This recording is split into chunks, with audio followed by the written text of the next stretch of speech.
kita akan memulai pengujian kita kepada Tuhan. Untuk itu sebelum kita mulai, mari kita di sini ada imam lagi. Coba lagi. Allah Bapa dan anaknya Tuhan Yesus Kristus dan nama Roh Kudus yang menciptakan langit dan bumi, kasih karunia dan damai sejahtera yang menyertai kita sekalian. Amin. Marilah kita sama-sama berdoa. Ya Yesus Kristus Tuhan kami, hadapkanlah wajah-Mu, berilah kasih karunia dan kehidupan kepada kami. Amin. Jadi ada imam lagi, Kak. Mari kita lakukan pujian dari KKI nomor 14 ayat 1 dan 2.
Rupanya ada hukum adat, ada hukum lingkungan, ada hukum agama, ada hukum nasional yang menjadi aturan di dalam menjalankan roda kehidupan kita. Ternyata ada juga lagi yang dikatakan hukum keinginan manusia sadar. Mungkin Bapak Ibu ini sudah sering terdengar hukum apa itu? Mau tidak mau, senang atau tidak senang, tetapi itulah menjadi sesuatu kenyataan bahwa HKMS itu adalah menjadi suatu hukum yang tidak bisa dipungkiri oleh orang-orang yang masih sadar. Apa bunyinya hukum keinginan manusia sadar itu dari Bapak Ibu? Bahwa hukum itu mengatakan setiap manusia yang sadar pasti menginginkan yang terbaik dan yang terbaik lagi. Kalau kita bertanya betulkah hukum keinginan itu seperti itu? Kalau kami berkata sangat betul. Andaikan ada penilaian 1000, kami akan memberikan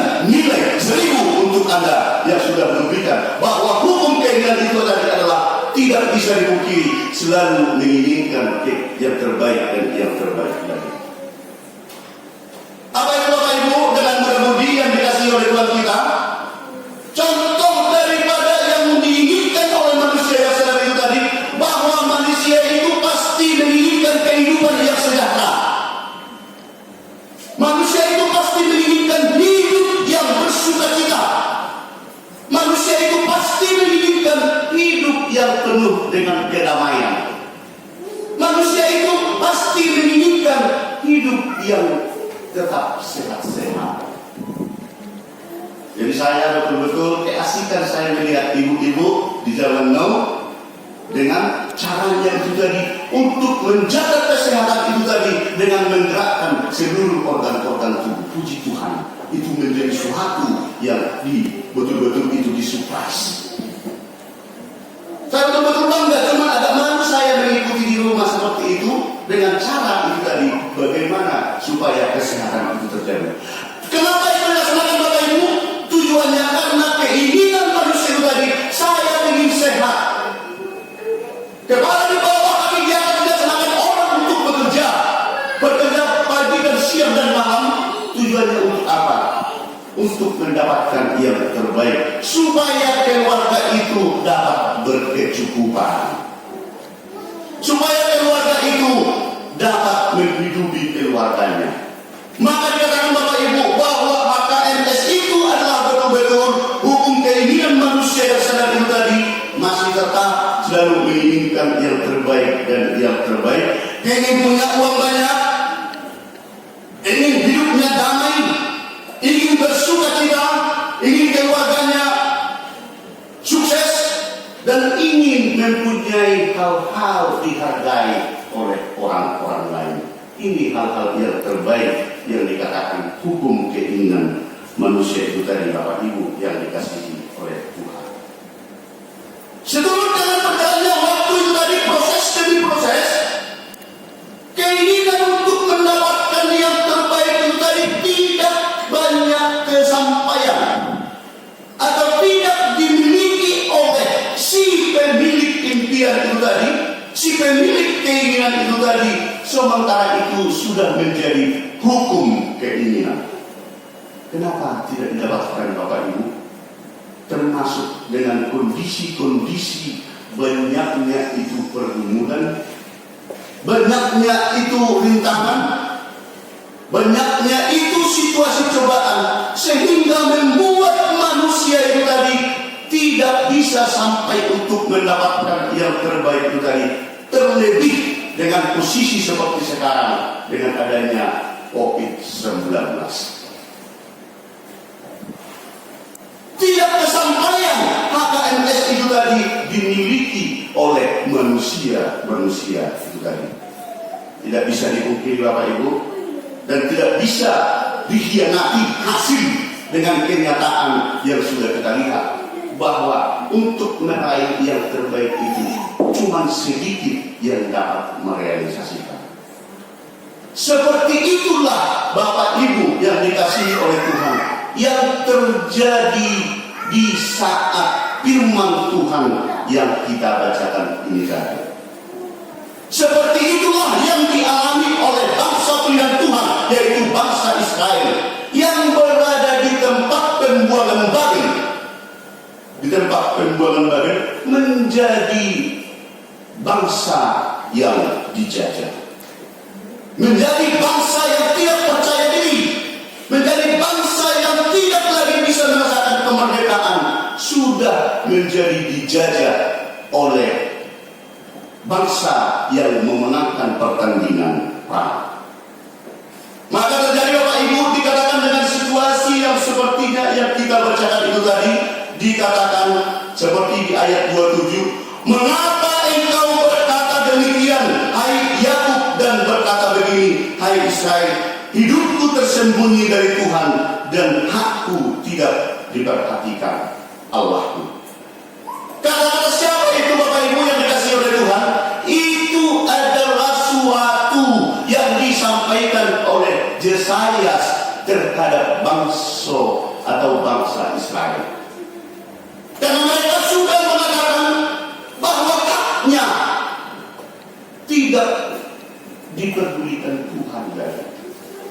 sudah jadi terselubung mereka. Tidak dibuatkan lagi suatu perhitungan-perhitungan dengan kemelut, dengan kesusahan, dengan kondisi hidup mereka di tempat pembuangan itu tadi, Bapak Ibu. Sama seperti kita, mau tidak mau, senang atau tidak senang, saya sendiri pun sering merasakan, Bapak Ibu. Saya sendiri pun sering menikmati kondisi yang seperti ini. Karena susahnya kehidupan, karena banyaknya pergumulan, karena banyaknya problem dan rintangan itu tadi, sehingga saya betul-betul marah kepada Tuhan. Apabila Tuhan dengarkan lagi saya ngomong, apabila Tuhan dengarkan lagi saya memohon, apabila Tuhan dengarkan lagi saya bersujud kepada-Nya, mengapa seperti ini penderitaan kehidupan yang saya alami?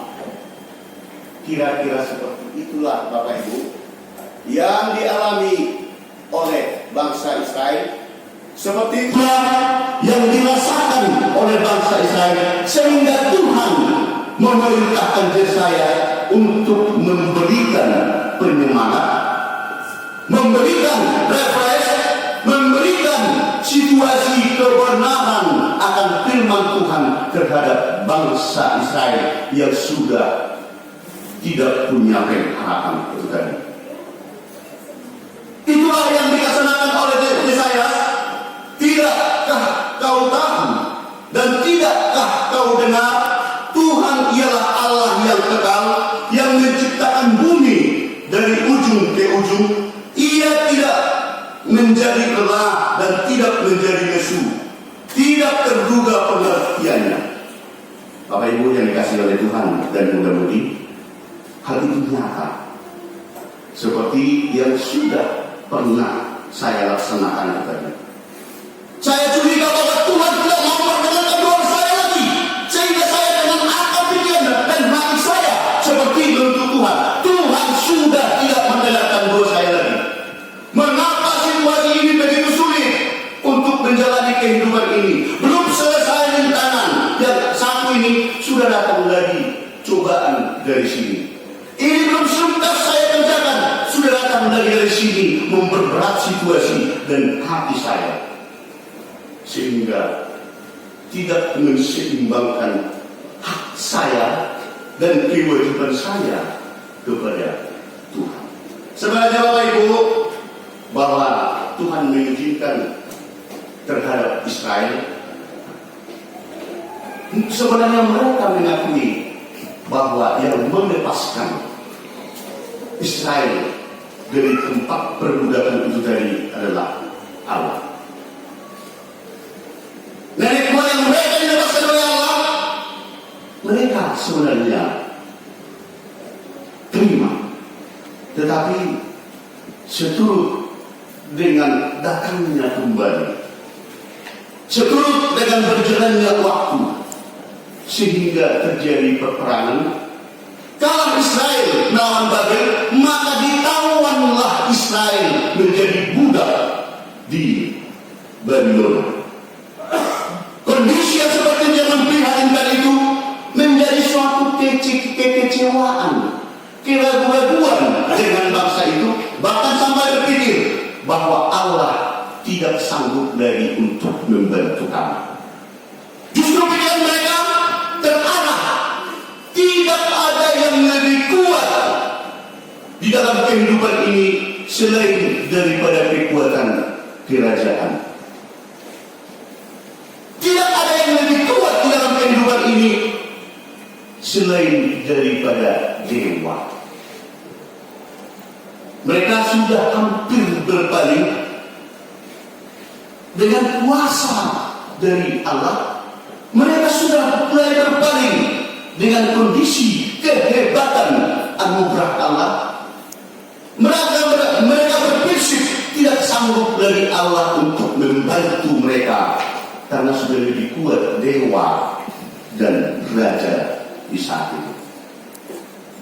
Tuhan menyuruh saya untuk menyampaikan benar Allah itu maha kuat, maha mulia, dan Allah itu adalah pencipta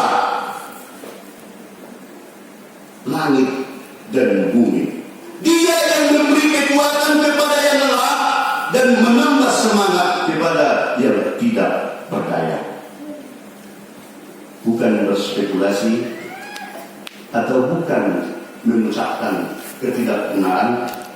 Dengan kondisi yang seperti ini Bapak Ibu, saya yakin di antara kita yang berkumpul bersyukur kepada Tuhan, terkadang kita merasakan seperti yang dirasakan oleh bangsa Israel. Karena kalau kita ikuti semuanya sesuai dengan peraturan yang ada, yang dilaksanakan oleh pemerintah, sudah cukupkah kita mengikuti supaya diam di rumah saja? Kurangi pertemuan, kurangi ketemu fisik. Sementara terlalu dikasunau menurut tamayan mereka bertuduk doge menurun. Apa mampu saya menghadapi kondisi cobaan di dunia ini, terkhusus yang terjadi di negara ini? Ini memberatkan pemikiran sehingga terjadilah kegelisahan, gelisah. Terjadilah itu pikiran yang suntuk. Terjadilah itu emosi yang memuncak. Bukan cuma saya kira. Maaf, beras tinggal 3 kilo lagi. Sekali masak dari sudah hari. Sementara datang lebih dari sana. Kantong-kantong daripada cara kita untuk mencari kehidupan, untuk menghidupi keluarga kita, sebagian itu tidak bisa kita lanjutkan. Terjadilah kecemasan, terjadilah kebimbangan, terjadilah emosi, bahkan kebingungan. Sampai seperti yang dialami oleh Israel, tidak punya harapan lagi. Maka Yesaya mengatakan, Allah itu Maha Penolong. Seperti Raja Wali. Tetapi orang-orang yang menantikan Tuhan mendapatkan kekuatan baru, mereka seumpama Raja Wali yang naik terbang dengan kekuatan sayapnya. Mereka berlari dan tidak menjadi lesu, mereka berjalan dan tidak menjadi lelah. Firman Tuhan saat ini Bapak Ibu dengan mudah-mudi memberikan pencerahan kembali kepada kita, mengatakan jangan menjadi lemah, jangan menjadi galau, jangan menjadi stres, dan jangan menjadi memelihara emosi yang besar di antara satu keluarga, di antara sesama. Bahkan jangan membuat emosi kepada Tuhan yang menciptakan kita, yang mengatakan bahwa Allah tidak mendengarkan doa saya lagi, bahwa Allah tidak memperdulikan lagi dengan saya. Itu mempunyai suatu kata-kata yang emosi. Tadi malam Bapak Ibu, saya mengikuti ibadah yang dilaksanakan oleh pendeta Dr. Hokton. Saya mengikuti ibadah yang dipimpin beliau melalui daring ataupun melalui ibadah secara online. Ternyata Bapak Ibu, terlalu sering kekristenan kita itu tadi seperti kejadian di firman Tuhan yang kita bacakan tadi. Terlalu sering kita menuntut hak yang terlalu besar dengan Tuhan. Terlalu sering kita memaksa Tuhan tanpa menghiraukan ataupun mensejajarkan apa yang kita perbuat. Dengan darah Yesus yang sudah membayar penebusan kepada kesalahan kita terhadap perbuatan-perbuatan yang tidak sesuai dengan kehendak Tuhan, ternyata kita tidak pernah atau jarang mengikuti daripada situasi yang dilaksanakan oleh Tuhan. Allah memberikan itu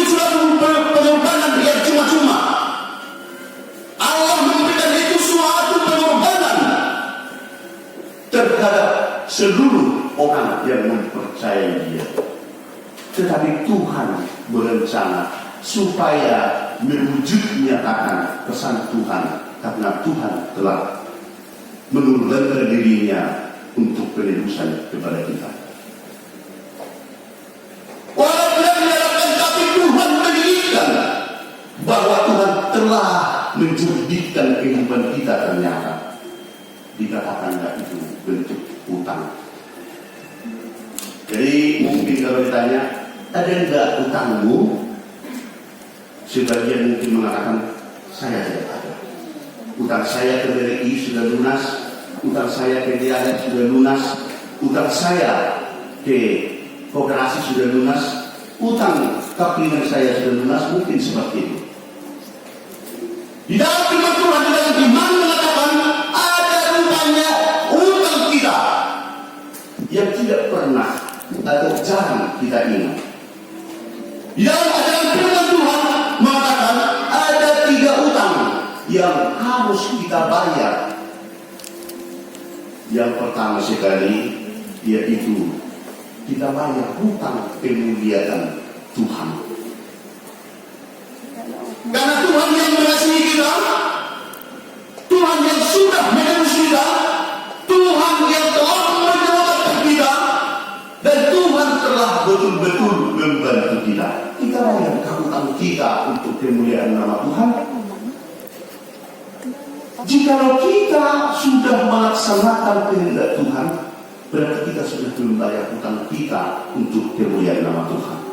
Bagaimana membayar hutang untuk kemuliaan nama Tuhan? Karena bukan urusan kita pun, kita urusi semuanya. Kebaikan orang kita buatkan menjadi suatu kejelekan di gumbar-gumbar ke publik yang tidak bisa dipertanggungjawabkan. Hidup dalam gereja, kita selalu membuatkan suatu batu-batu kerikil supaya di gereja itu hidup. Apakah itu untuk kemuliaan nama Tuhan? Bapak Ibu yang dikasih oleh Tuhan, itu hutang yang pertama. Tuhan menginginkan jadilah umat-umat Kristen yang dewasa, dewasa di dalam kepribadian, dewasa dalam prinsip, dan dewasa di dalam iman. Maka apapun yang terjadi, angin seperti apapun yang datang, bahwa iman kita tidak bisa dirobohkan dan tidak bisa digoyah, kita tidak berserah kepada Tuhan. Itu merupakan suatu cara untuk membayar hutang memuliakan nama Tuhan. Yang kedua, Bapak Ibu, bahwa kita diberikan untuk kesempatan untuk membayar hutang kasih. Karena itulah ajaran Tuhan Yesus. Mengasihi sesama kita. Mengasihi sesama kita. Yang jelas, yang dikatakan ini tadi, mengasihi sesama kita tadi, ada boktis-boktisnya seperti di bahasa Barat. Bagaimana kita mau mengasihi tetangga, sementara di dalam keluarga kita pun saling menjelekkan ataupun saling membunuh? Bagaimana kita mau mengasihi yang seiman dengan kita tetapi berbeda merek di dalam organisasi? Itu sudah kondisi-kondisi yang mustahil. Maka pendeta Hopton mengatakan sekarang banyak perampok-perampok yang menjual nama Tuhan, tetapi situasi kebenaran dengan sesuai tindakan kristennya banyak yang keliru. Itu begitu kalau pendeta itu mengatakan, dan kronologis itu berjalan sekarang di dunia, apalagi di negara. Bapak Ibu yang terkasih, hutang yang ketiga ternyata tadi seperti yang kita bacakan di episode tadi adalah untuk penyebaran Injil. Ternyata itu hutang kita, Bu. Ternyata itu hutang kita, Pak. Untuk memberitakan Injil ke semuanya, bahwa bagaimana cara menyebarkan Injil itu tadi, kita sebarkan itu melalui pembicaraan, Pak. Tidak cukup, Bapak Ibu. Tidak cukup hanya melalui pembicaraan, tetapi yang dikehendaki Tuhan, bayar utangmu, jadilah kamu hidup Kristus yang benar. Bayar utangmu dengan menyebarkan iman, itu kita buktikan melalui pembicaraan, tindakan atau action kita setiap hari. Jika kita bayar hutang kita mengasihi sesama, jangan bayar hutang kita untuk menyebar iman yang dari Tuhan yang kita imani, maka Allah akan tetap membantu kita, menolong kita seberat apapun pergumulan, seberat apapun duka cita, seberat apapun kesusahan. Kiranya Tuhan Yesus memberkati kita seluruh, dibuatkan pendidikan Tuhanmu berkatilah. Saksi istimewa Minggu 7 Februari 2021. Tema Allah kekuatan kita di Batado Abu Bota. Sama sekali formasi kita semua jauh ibadah kategori tempur, pokok bentuk gereja dan pengisiman pertanyaan untuk sementara waktu ditiadakan sampai batas waktu yang belum bisa tentukan. Kita bisa lihat apa yang tentukan sebelum mengemudi status dan jemaat kita. Penting atau pengumuman. Yang pertama, ibadah minggu. Sesuai dengan yang sudah ditetapkan minggu-minggu yang melewat jemaat ibadah di masa normal ini berdasarkan pemerintah Satgas Penanggulangan COVID-19. Kita suka mengikuti protokol kesehatan. Ibadah minggu yang akan dilaksanakan 2 kali ibadah. Ibadah masuk pukul 11 WIB dilayani pimpinan resort untuk kegiatan jemaat dengan BPH serta majelis sakai penerangan. 2. Himbauan di new normal.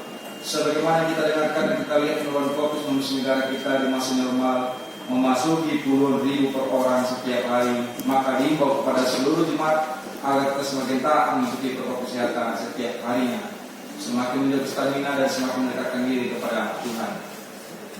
Renungan harian dari Alkitab atau Bibel bisa kita lihat mengingat sebelum kita bawa waktu ini nanti ke rumah dan kita baca hari per hari, itulah menambah iman kita, menentukan iman kita. Dalam keuangan mingguan tertulis di Mazmur 119 ayat 17 sampai 19a, demikian firman Tuhan. Aku akan mempersembahkan kabar syukur kepadamu dan akan menyerukan nama Tuhan. Akan membayar satu kepada Tuhan di depan seluruh umatnya di pelataran rumah Tuhan. Kita bisa lihat keuangan, berikan ucapan syukur. Terima kasih kepada keluarga yang memberikan ucapan syukur, kepada gereja, semakin diberkati pekerjaan keluarga, semakin diberkati apapun menjadi rencana keluarga ke depan, terutama kepada Amang, Senturi Guru Siburian, yang dimana pada hari ini berulang tahun yang ke-53 tahun, mana maupun siapanya, semoga Tuhan memberkati apapun menjadi rencana keluarga tersebut dan semakin sehat ke depannya. Dan juga kepada anak kami Mordekhai yang diterima bekerja di salah satu instansi swasta, sehingga dia mulai bekerja besok, semakin berkatilah pekerjaan anak kami tersebut dan semakin taat dan setia mengikuti Tuhan. Uang keluar dari rekomendasi keuangan bisa kita lihat juga mengingat untuk sebelum saldo kas sampai dengan tanggal 5 bulan 2 2021 Rp22.157.400.000. Pemasukan huriah juga kas pembangunan. Dan terus kita bawa dalam doa yang di dalam kotak tersebut uang gereja kita dipegang oleh Amang Beta Melambur Simamusan. Demikianlah Bapak Ibu, mudah-mudi info mantik tinggi kita di Bagus Mingguan. Hal tersebut yang ada di sini tertulis di 2 Timotius 1 ayat 7 seperti demikian firman Tuhan. Sebab Allah memberikan kepada kita bukan roh ketakutan, melainkan roh yang membangkitkan kekuatan, kasih dan ketertiban. Pimpinan resort menyemat Ormalu beserta Simak akan mengucapkan selamat mengikuti ibadah dan pakannya serta selamat ulang tahun bagi merayakannya seminggu lewat. Tuhan Yesus memberkati kita semua. Selalu mari kita bersatu dalam doa.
surga.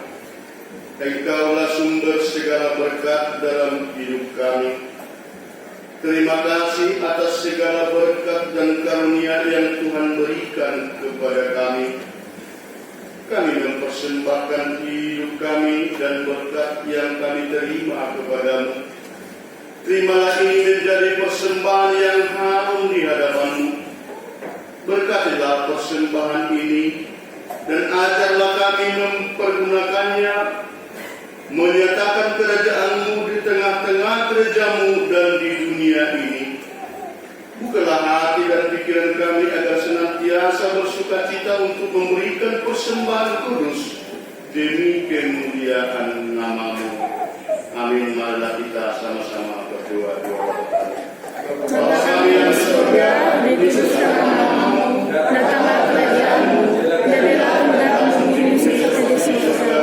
Berikanlah kami pada hari ini makanan kami yang secukupnya, dan ampunilah kami akan kesalahan kami, seperti kami juga mengampuni orang yang bersalah kepada kami, dan jangan kami ke dalam pencobaan, tetapi lepaskanlah kami daripada yang jahat, karena Engkau yang punya kerajaan dan kuasa dan kemuliaan sampai selama-lamanya.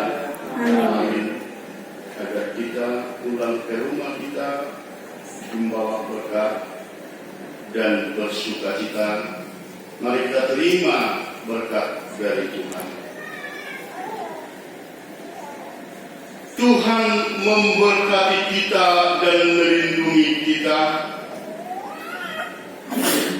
Tuhan menyinari kita dengan wajah-Nya dan memberi kita kasih karunia. Tuhan menghadapkan wajah-Nya kepada kita dan memberi kita damai sejahtera.